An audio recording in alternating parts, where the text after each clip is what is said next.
Devin Haney says he wants something else, something more than he already got for the fight against Jose Ramirez on May 2nd. What is that? Well, if you saw the title, you already know. According to Robert Garcia, he wants to increase the contracted weight. Now, we're going to hear Garcia's side, and we're going to see what Haney had to say about that situation. But first, if you're new here, thank you for stopping in. Thank you for choosing this video. Please, if you so would be kind to do and press like, share, and subscribe if you're new. And if you're an older subscriber coming back, thank you for the support. I really appreciate it. But also, could you please like and share this video? I would be very grateful for that if you would. Now, let's get to this situation. So, what is it? So, basically, there's an interview with Robert Garcia stating that there were murmurs about, Devin Haney asking for 147. Now, I might have been ignorant to the situation. I didn't hear what the contracted weight was. I assumed that it was 147. Somewhere along the way, I didn't hear that part where it was 144 contract.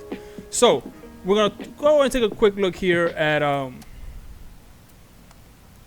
at this situation. So this is Robert Garcia right now, and we're gonna go ahead and play this, and he's gonna talk about basically what it was that he heard, and what does he think, and who it would benefit in this situation. Me that they're asking for a little bit more weight, maybe closer to 47. Just what does that tell you as a trainer, being that they want a little bit more? Well, before we get Robert Garcia's situation and what his thoughts on what he thinks about that and that weight increase, well, I'm gonna tell you what I think. I think it's usually a sign of a fighter who can't make the weight, right? So if it's a catch weight at 144, so it's now 140, it ain't 147, it's in the middle, 144. They're meeting halfway, right? Because I think he wants to adjust himself to 147. But I think what it sounds like, and I'm not saying it is, it sounds like maybe Devin Haney has if you've seen the pictures, Devin Haney has bulked up immensely under snack, right? And let's not pretend like we don't understand that's a snack situation. He has no body fat. He's just a ball of muscle right now. And so I think now he's probably maybe realizing his team, his nutritionist, and everybody involved is saying, bro, to get a 144, you're going to have to cut muscle, not fat. You don't have any ounces of fat on you. And if we remember back in the day, those who were around, John Ruiz versus Roy Jones Jr. Roy Jones went up to 200 pounds and was Bruce Lee cut. Like, he had no fat, and then when he came back down to fight Antonio Tarver, he had to cut muscle.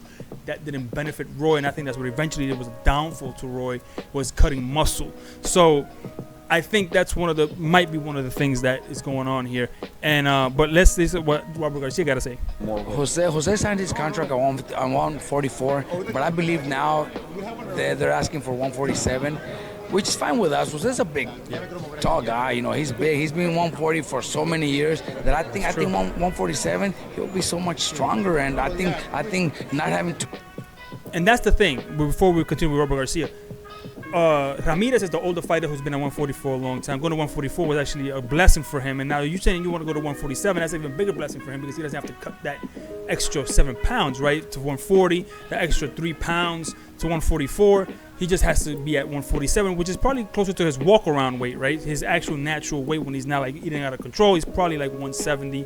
He's probably like 165, 170 around there, which is closer, right? A lot closer to his walk-around weight, and that'll do him better because he's an older fighter, and older fighters tend to burn out faster when they have to make the lower weights. So that'll help him, and plus it'll help his strength and all of that stuff. Now Devin Haney will get stronger, and he'll probably still remain just as fast as he is now. But the problem is that he came off of a bad loss. Let's call it what it was. It's a bad loss, whether it was a cheat or not, doesn't matter. We're not going to go into politics about that. But what we're going to say is it was a bad loss, period. It wasn't official, and it was a devastating one. And so now we have the situation where he has to now come in at 147 against a guy who didn't suffer at that type of a loss. That could be crucial, right? New weight and big spotlight. It could be a lot for Devin Haney. That's why I don't think it's smart for Devin Haney if he was asking for that. To cut those last 7 pounds, I think his confidence, his body's just gonna feel so comfortable that he's going out there and swing. And I think it's gonna benefit Jose.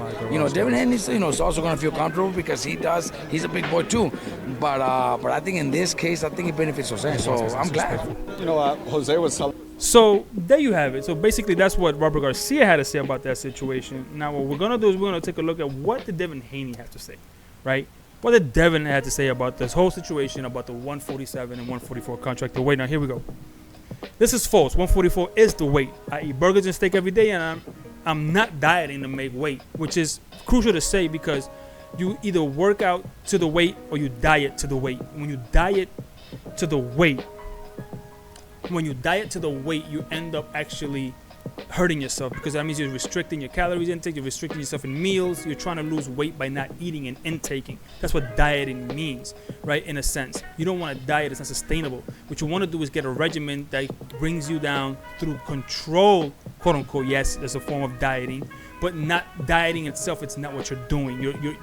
Dieting is part of the program, not the only thing that he's doing. A lot of these fighters at the end of the cut weight, and that's what probably was hurting Virgil Ortiz. He was dieting down to get to his weight instead of having to, bring himself down with diet being part of it. And he was fainting because he couldn't do it anymore, right? That's the bad thing. When you see the guys with the sweatsuits, the bag suits on, and then they got to cut, they got to stop eating basically at certain points and they look drained and crazy.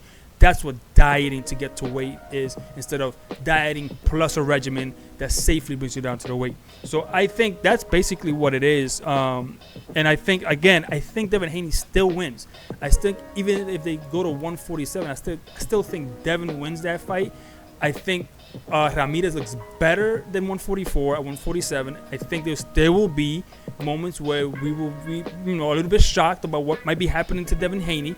I think he might get hurt in this fight a couple times. I don't think he'll get dropped or anything. I think Ramirez has the chance on May 2nd to actually beat Devin Haney because the probability is not great for him, but it's never zero, right? So I think he has that chance. With some fighters, I give him even a less chance, but I give him a chance to beat Devin Haney. I think Devin Haney is a slick enough fighter. I think he's talented enough. I think he has enough experience with the bigger names and the bigger stages to control himself, get the fight back under control if he were to get hurt or if he was to get into any sort of trouble. And then in the end, get a decision. I think that's my prediction for that. It still remains the same, whether it's at 144, 147. I just think if it is true, and there's a grain of truth in there, that it's probably because he realizes maybe cutting muscle to get down to 144 might be a little bit too much after he got too big. He might have gotten just too big during training, and then 144 might be a muscle cut instead of a weight cut. But anyway, let me know in the comments down below. What do you think? Do you think this is anything? Do you think there's any truth to it? Do you think that there was smoke, rumors? There might have been a spark of fire. Let me know in the comments down below, and I'll see you in the next video. And I'm out. Peace.